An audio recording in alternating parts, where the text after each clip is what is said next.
아무리 애써도 안 풀릴 때가 있습니다. 분명히 열심히 했는데 결과는 따라오지 않고 오히려 더 막히는 것 같은 느낌이 드는 날들이 있습니다.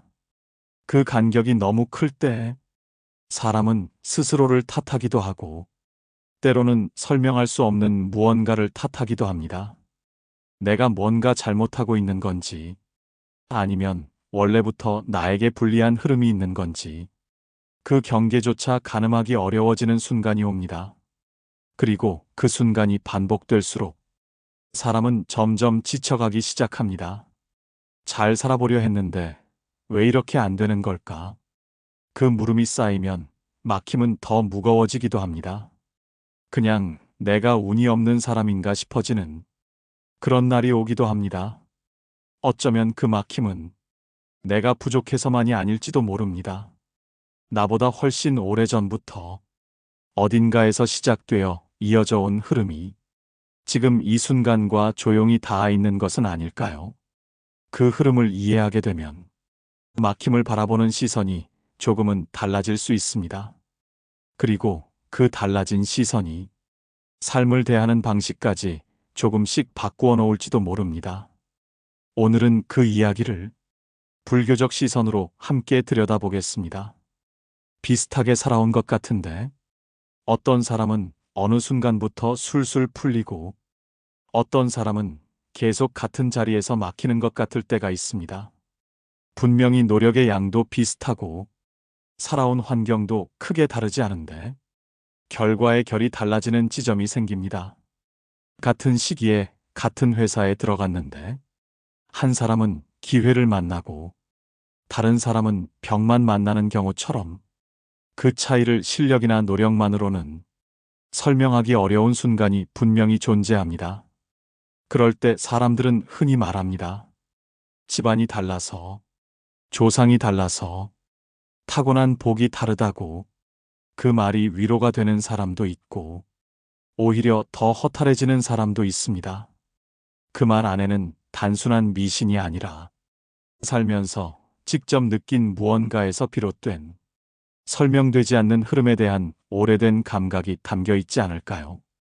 수백 년 전부터 사람들이 그 말을 반복해왔다는 것 자체가 그 감각이 꽤 오래된 것임을 말해주고 있습니다. 노력이 의미 없다는 말이 아닙니다. 다만 노력만으로 설명되지 않는 간격이 있고 그 간격 앞에서 사람은 자꾸 멈추게 됩니다. 왜 나는 이렇게 안 되는 걸까? 내가 뭘 잘못한 걸까? 그 질문이 반복될수록 막힘은 더 크게 느껴지고 답을 찾지 못할수록 사람은 더 깊은 곳에서 흔들리기 시작합니다. 그 간격을 어떻게 이해하느냐에 따라 같은 막힘도 전혀 다른 의미가 됩니다. 운명이라고 단정하면 너무 닫힌 말이 되고 우연이라고 하면 너무 가벼운 말이 됩니다. 그 사이 어딘가에 불교가 오랫동안 말해온 흐름이 조용히 자리하고 있는 것은 아닐까요? 불교에서는 지금 이 삶이 어느 날 갑자기 시작된 것이 아니라고 봅니다. 오랜 시간에 걸쳐 쌓여온 행위와 마음이 반복해서 향해온 방향이 지금 이 순간의 조건을 만들어냈다고 보는 것입니다.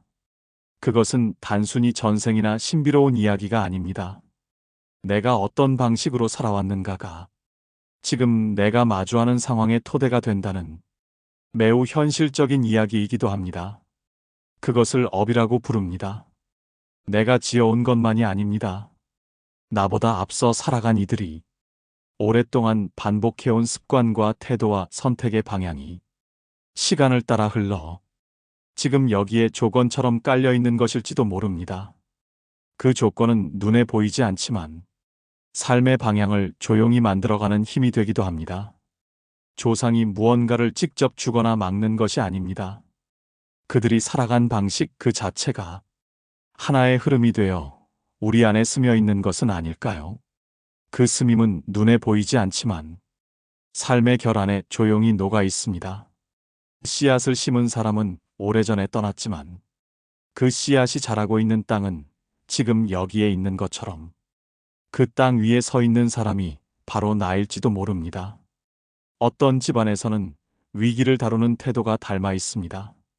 대화하는 방식이 비슷하고, 포기하는 지점도 비슷하고, 다시 일어서는 방식도 닮아 있습니다.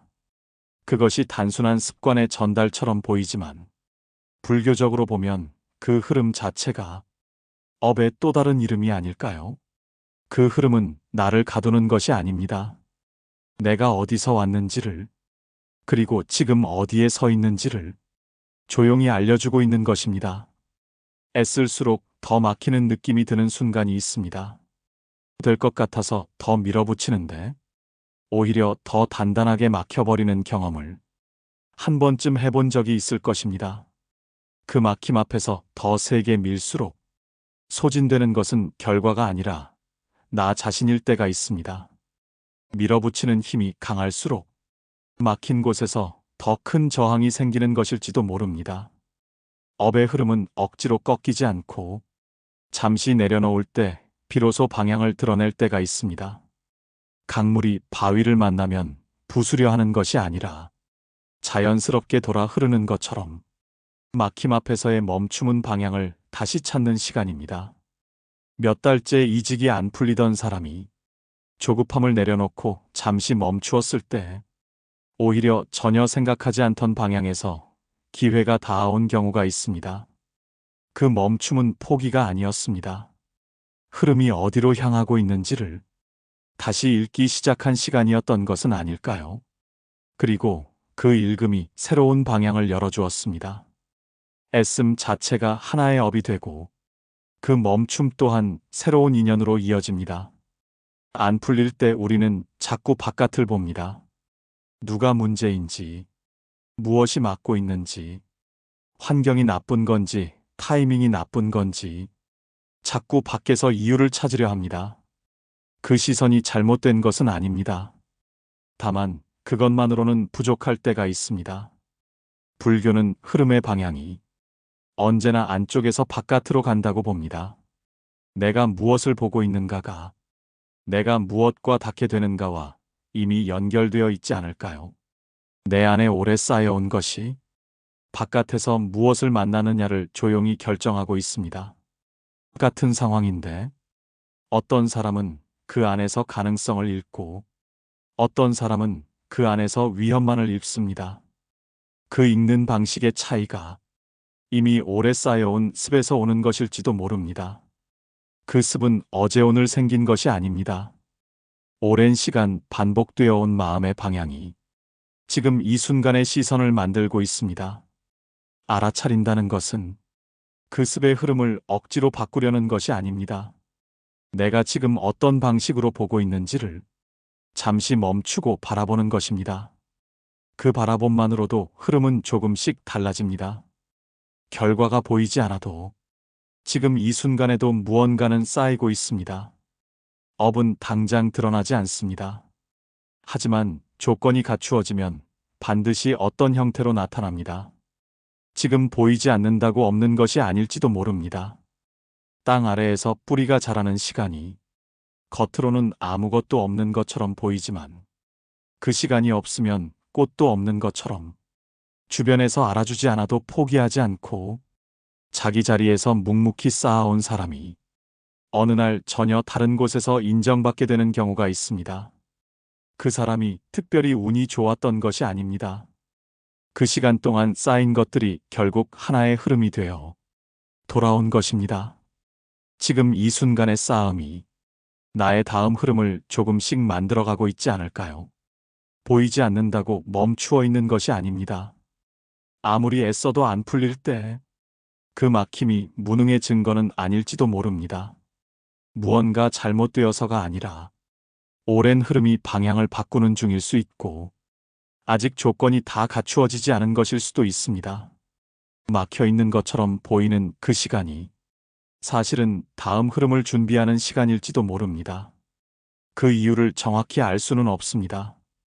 하지만 멈추었을 때 비로소 보이는 것들이 있다는 건 살면서 한 번쯤은 조용히 느끼게 되는 것 같습니다.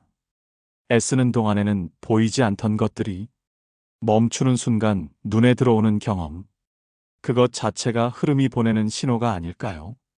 조상이 남긴 흐름도, 내가 지금 만들어가는 흐름도 결국은 이어지고 쌓이고 언젠가 어딘가에 닿습니다. 그 다음이 언제 어떤 모습으로 올지는 아무도 알 수 없습니다. 그 흐름 안에서 지금 이 순간을 어떻게 살아가느냐는 여전히 나의 몫으로 남아 있습니다. 그리고 그 몫을 어떻게 채워가느냐가 다음 흐름을 만드는 것은 아닐까요? 어쩌면 안 풀린다는 그 느낌 자체가 잠시 멈추어 보라는 조용한 신호일지도 모릅니다.